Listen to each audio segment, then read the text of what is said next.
Hey, Amplifiers, thank you for tuning in today. We have another awesome thought leader who has been on a journey and is continuing to branch into new areas and amplify her business. It's exciting to have her here. She's also connecting with other people and putting out a message into the world and pioneering new actions in the industry. She's like, yes, I am. So I'd like to welcome to Growth Amplifiers, Candy Bello. Candy, thanks for being here today. Well, thanks so much for having me. And I wanted to share how I came to know you. Was I was coaching and working at Woodard, and your name just kept coming up because Woodard members absolutely loved you and were using you for coaching and guidance. And I heard so many wonderful things about you. So I'm super excited that I did get to meet you, and I'll see you live at Scaling. And then I'm here with you today. So thank you so much for having me. Well, thank you for sharing that wonderful feedback. It's always, energizing to hear that. We have a mission that we're on. We want to make an impact in the world. We want to help amplify businesses. And sometimes we're taking a lot of actions, and sometimes we see the rewards, and sometimes we don't. And that feedback is always fueling. And you have been on your journey and have started your business. You're starting another. You're transforming. But before we get into the new, let's start into how you got to do what you're doing today. How did you get started in this wonderful industry, and what continues to fuel you? So I got into the accounting industry because of a first job I got. That my aunt was the bookkeeper at a company, brought me in. I was going in to file and answer phones, and she taught me her job. And I thought it was ridiculously easy. And I couldn't believe that they paid people to do this stuff. And this is back when it was manual. It wasn't a computer. I was handwriting index cards and ledger books and handwriting accounts receivable aging balances on sheets and tying it out and writing financial statements, typing them, before there was correct to type. I think we had something to get rid of the mistakes, but basically if you made a mistake, you were starting over. So I just kept thinking I was going to do something else with my life until I saw what they paid people to do this. And I thought, wait, they pay this much to do this easy work? And then it started to dawn on me, it's hard for other people, but it was easy for me. And it was not the career I was looking to do, but it kind of found me. And then it transformed into, I kept finding fraud. And that, I didn't even know there was a career. I wish I had known I could have gone into a career doing fraud investigations. I would have joined the FBI. I would have done something big. But by the time I realized it was something I could have done a career out of, I was too old.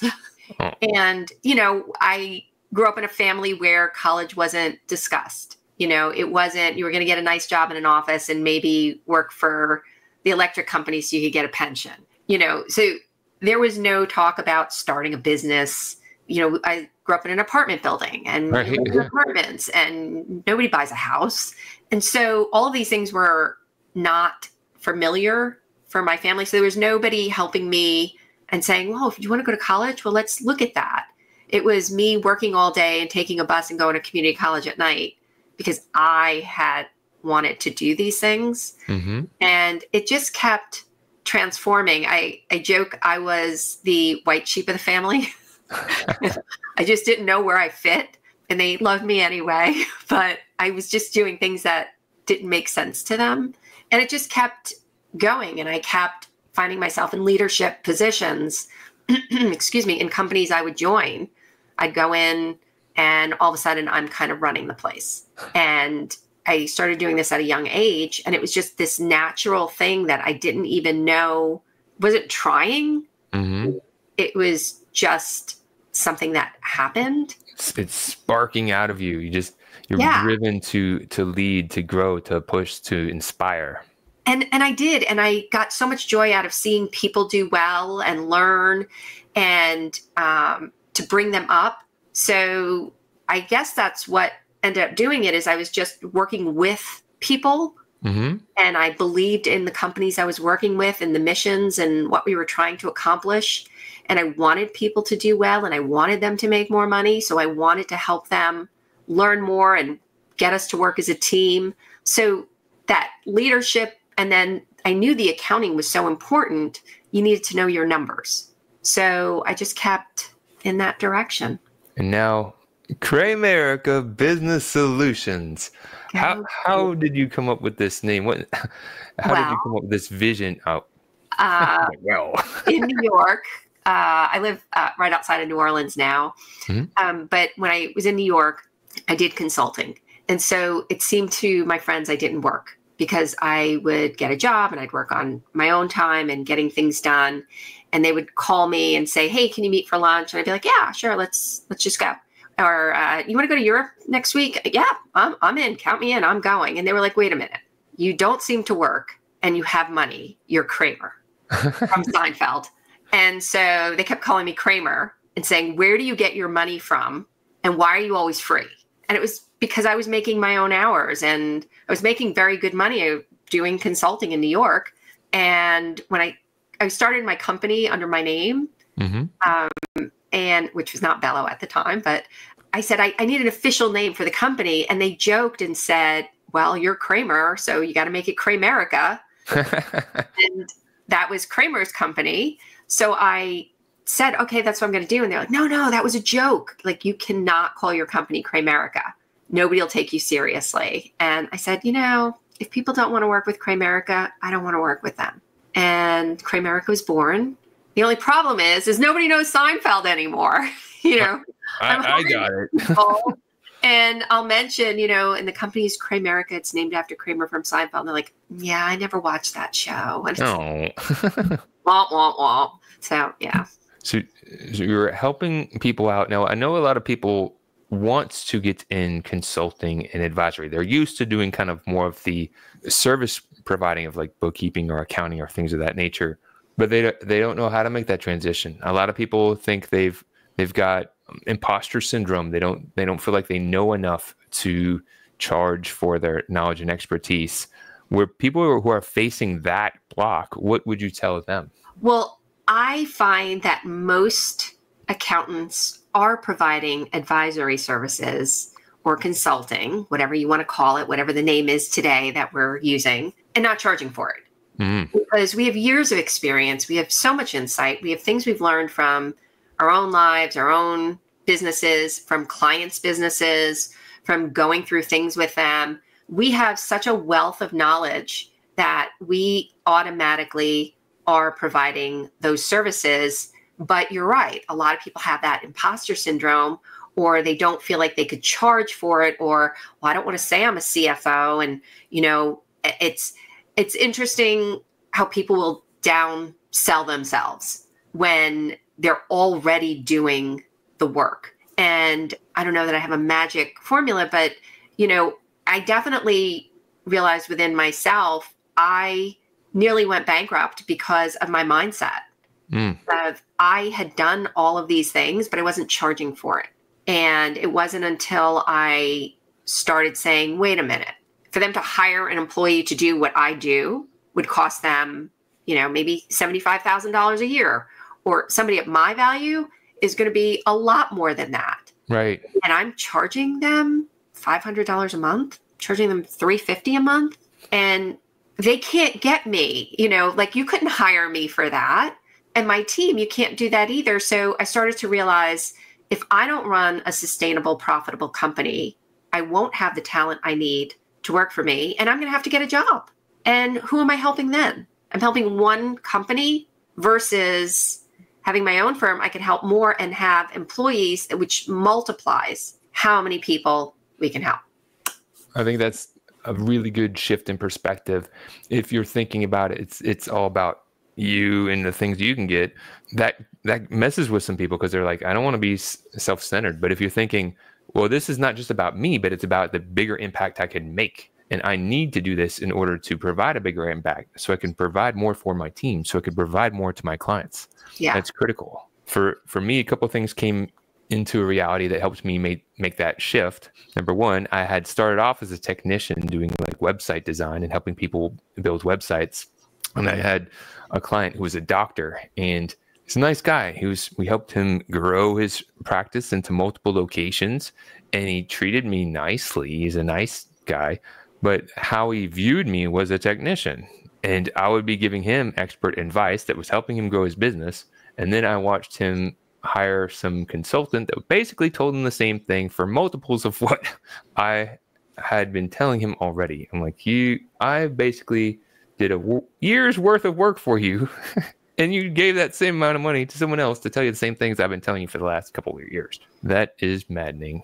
And the other thing that helped me make that shift is just seeing the change in technology with more automation, with more AI, both in the accounting and the marketing space. Things are getting systemized. And so the real differentiator is having that experience. So being able to help people in relationships, having experience and help them take new actions and achieve new results.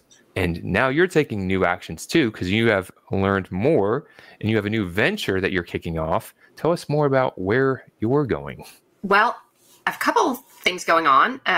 One is everybody knows I'm like the fraud person. Fraud finds me. So solving person. Love, to be clear.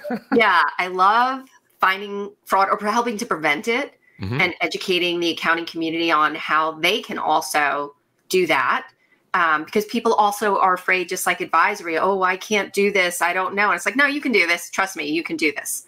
And I've been talking about this for a while, but I'm finally signed up and ready to go for my PI license. And we're going to do a spinoff of Cramerica, which will be Vandelay, and that will be fraud and investigation services.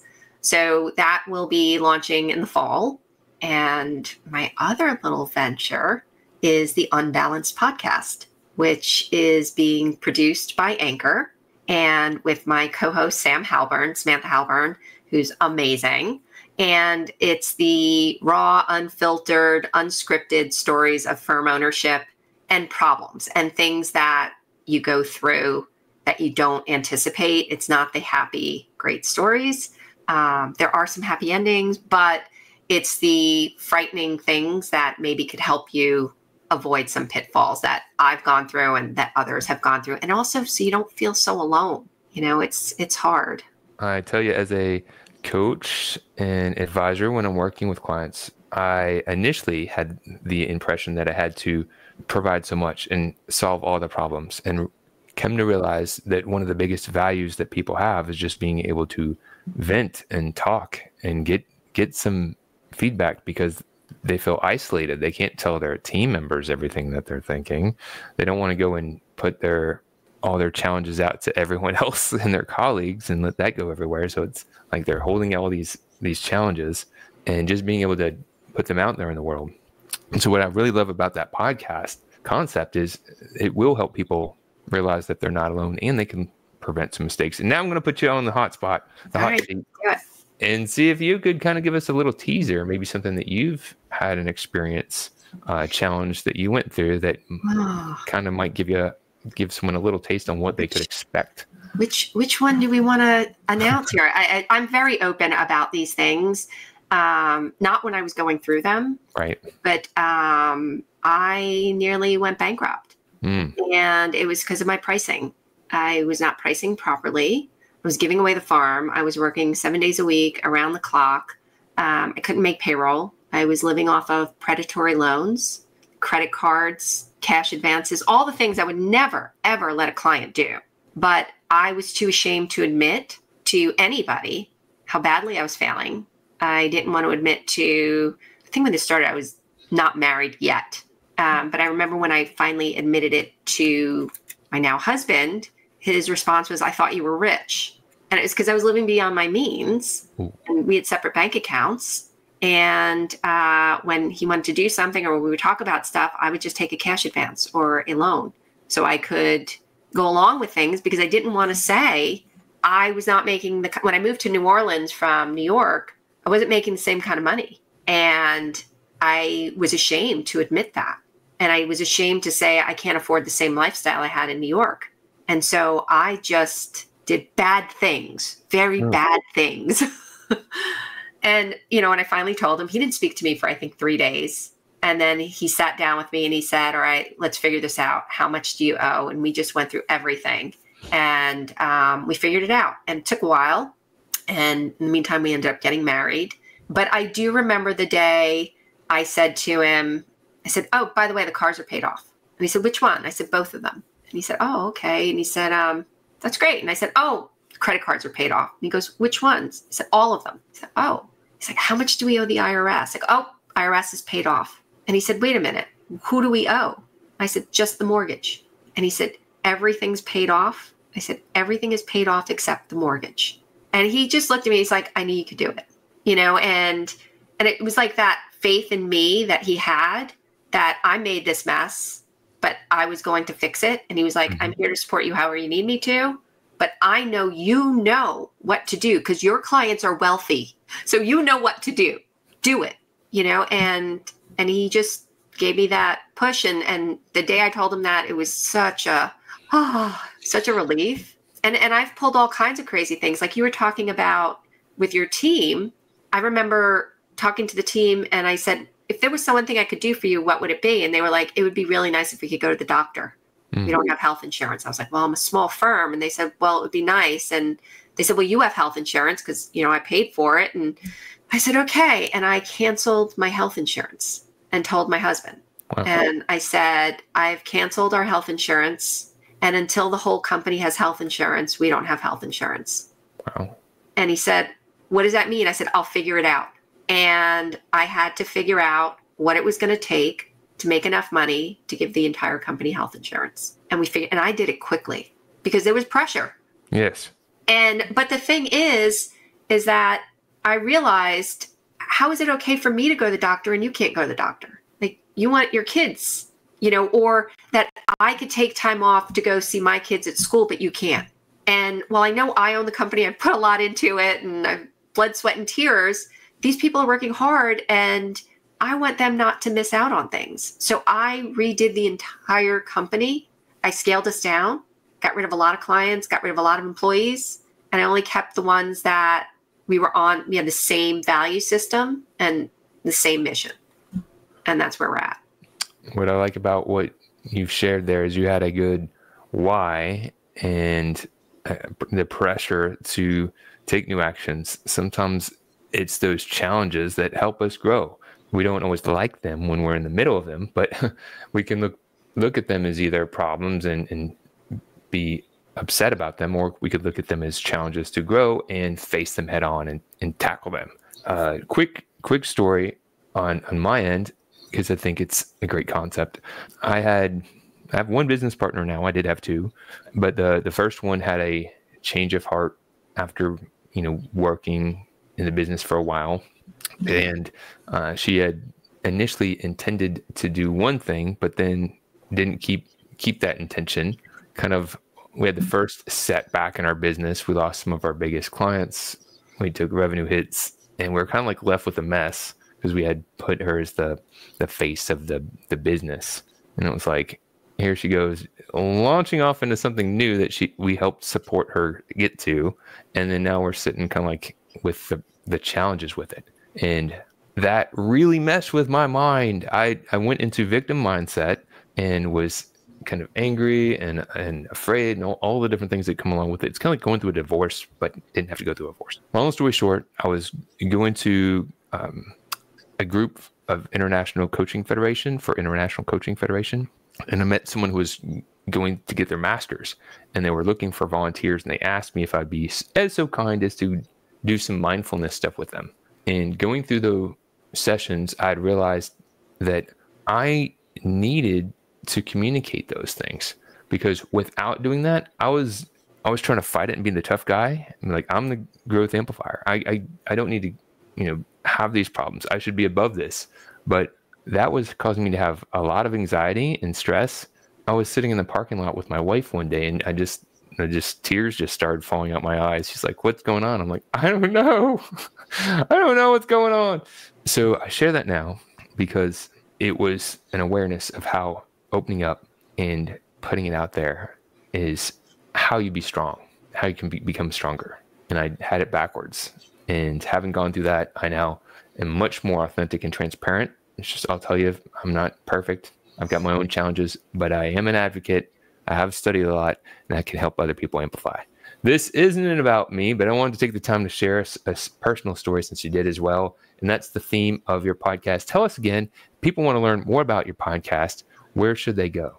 So we are on Spotify, and the name of the podcast is Unbalanced. You'll see a big purple banner. It's the anchor colors. But I want to go back and just say, Kenny, thank you so much for sharing that story, trusting me with it, and I guess all the world, right? Because you put it out there. But that was really, really insightful, and probably was not easy to get through or to admit to. And those are the things that help you grow the most, right? Are the ones that you're just so, and like, I noticed like people on Instagram, I just don't go on LinkedIn these days, but there were people that would annoy me, and I would start to think, why are they annoying you?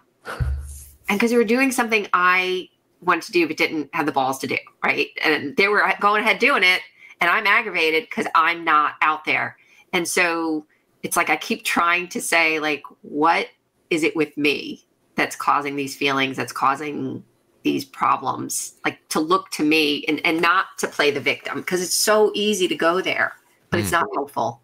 But yeah, but that's a lot of what's in the Unbalanced podcast, are these crazy stories of enlightenment.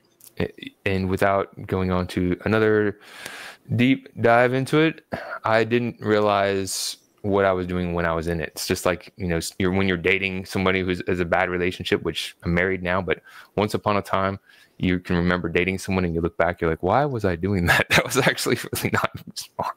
But when you're in the middle of it, you can't see it. But when you can see it in other people and you can hear it in these stories, it'll give you some awareness, and then you'll be easier to have that awareness when you are in the middle of it. So go check out that podcast. And if people are interested to learning more about you and your business and the things that you're up to, where should they go and what should they do? So I'd say go to LinkedIn, because that's pretty much where I live these days. I'm off of most of the other social platforms. I can be found at Candy@CraymericasSolutions.com. But go to LinkedIn, go to Spotify, find us there. And I think that's where we are. Cool. Thanks. So one of the traditional things that we do here to wrap these conversations up is, if you'd be so kind, you shared a lot already, is sharing something that you've learned on your journey that might be helpful for others on theirs. It could be related to business, or it could be anything else in life, just something that's rising at the moment. What would that be? I'd say start with no. When you are trying to figure out what to do, make your list of no's. If you're trying to figure out a niche, whatever it is, who don't you want to work with? What software don't you want to do? What things do you hate doing? Stop trying to be everything to everyone. Figure out what you absolutely don't want to do. And that brings your yeses down, and it makes it a lot easier to move forward and stick to them. If you say it's a no, it's a no. That's it. I love that. And I'm glad you dove in deeper, because some people will be like, I'll just say no to the list. No, I'll say no to doing anything. No. If you want to say yes to the right, because every time you say yes to something, you're saying no to something else. And so say yes to the right things. Awesome. That is great advice. I see that just with, people who are trying to consider a niche, they'll overthink it. And I tell people, you don't have to niche your whole practice necessarily, but if you want to get more ideal customers, then it's helpful to identify a focus so that you can at least focus on earning that business with a clear direction. Mm-hmm. So Candy, thank you so much for being the amplifier you are. I appreciate you and the things you're doing. Excited to hear more stories in your podcast in the upcoming weeks and months ahead. Thank you so much, Kenny. I had a lot of fun today. Likewise. To show your support, take a moment to amplify this message by sharing it online. To connect with me or gain more business growth insights, visit www.growthamplifiers.com.